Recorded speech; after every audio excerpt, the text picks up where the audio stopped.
Okay, let's talk about vehicle loading for a little bit. There's a lot of sizable dogs out there that don't want to get up into the vehicle, that don't even know how to get up into the vehicle.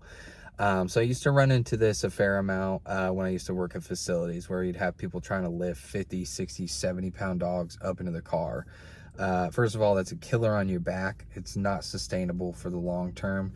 Never teaches your dog how to do it. Your dog never learns how to get up into the vehicle if you always put them up there for them. And then also it can create a flight risk where, like, you know, if you're trying to physically manipulate your dog, they have any aversion toward getting into the vehicle. If they are apprehensive about that and you're like pushing them or yanking them like into the car, then they can just back up and back out of their equipment and run away. So I'm always backing up my dog's equipment, like from their harness to their collar, for example. But we want the dog to come to choose to do this. We want the dog to enjoy doing this behavior, doing this process. So the first thing that I do is I practice with a target that's completely separate from the vehicle. So I want to teach a dog how to prop themselves up on an elevated surface, like a platform that's going to serve as a boost to get into the vehicle. So I used to, like at the facility, I used to borrow one of the pieces of play equipment from the play yard. It's just a flat, like, platform that the dogs would tend to stand on, sit on, lay down on, things like that. And I would use that for the vehicle, but I'd also use it for the tub because it's pretty good gap between the floor and the tub that we had. And like, we had a ramp, but the ramp is so narrow, and the way that it fit into the like channel there, it if it moves whatsoever while you're trying to get a sizable dog up there, like, they're gonna bail. They're gonna say, "Ooh, this is weird," like, I'm out. Okay. So it's too narrow, it's not stable enough.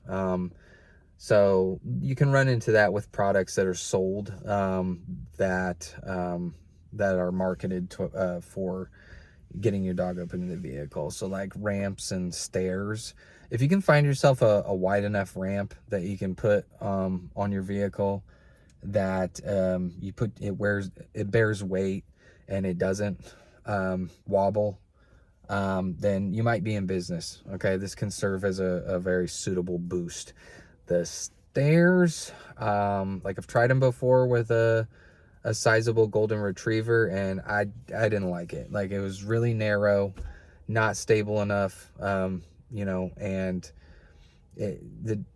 it's not very practical. Like, it doesn't bode well for the objective of getting the dog into the vehicle. You don't need something else poisoning the process of, like, vehicle loading, meaning you make it so that they'll go out of their way to avoid it.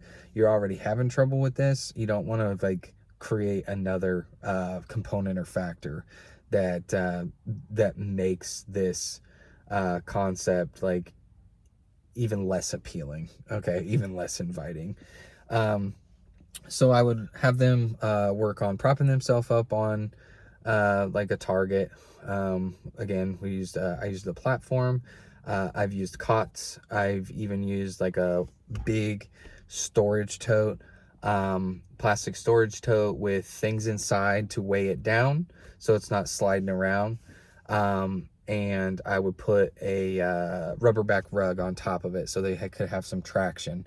They get up there and their, like, paws and their nails aren't, like, slippy sliding around on the top, on the lid.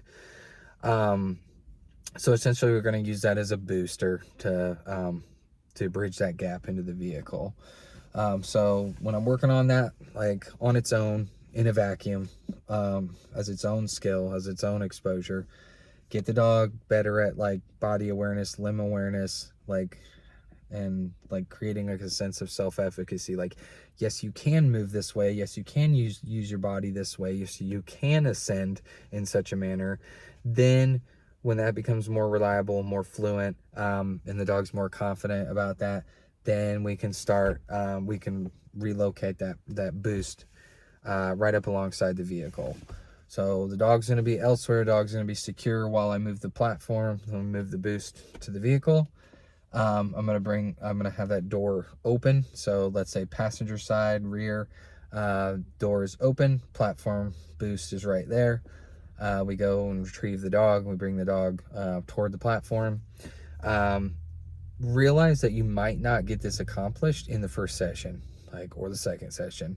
What I always tell people is that incremental progress is progress nonetheless. Okay, so you might only be able to approach the target. You might only be able to approach the boost. You might only be able to get the dog to touch the boost. You can, put food reinforcers right on top of that target. You might only be able to get the dog to put one paw on, or like half their body on. So take what you can get, reinforce behaviors that are occurring along the way that are getting you toward that like final product. Okay, keep them moving. You're going to approach, you're going to reinforce, and then you're going to retreat if you need to. You're going to approach, you're going to reinforce, you're going to retreat. Don't push your dog like too far too fast, or you're going to sabotage like this process.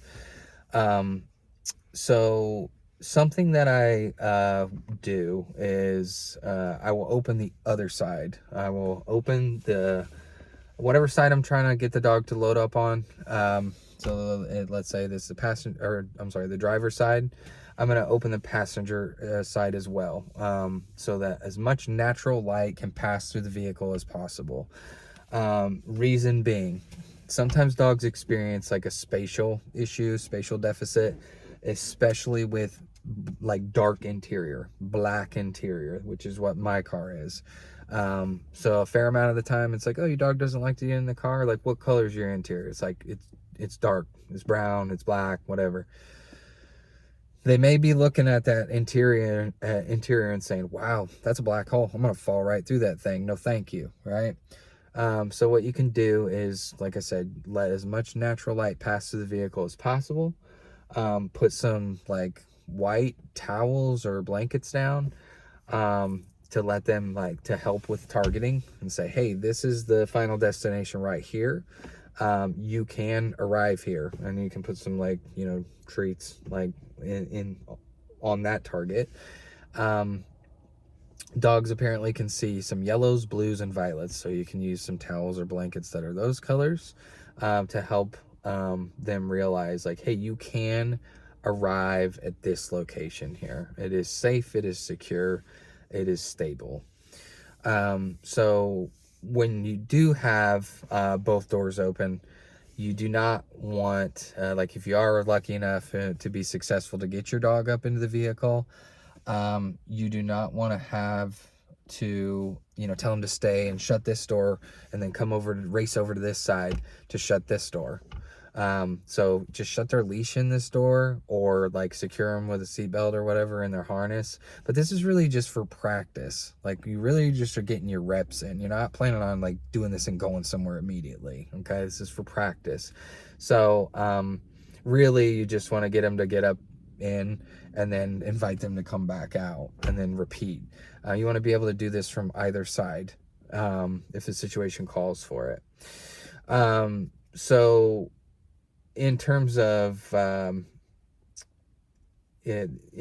getting down out of the vehicle, it might be a good idea to have something that serves as an intermediary to step on between the door and between the vehicle and the ground, because dogs can get hurt even jumping off of a couch or jumping out of the vehicle. I've seen it before. They can break things, they can tear things.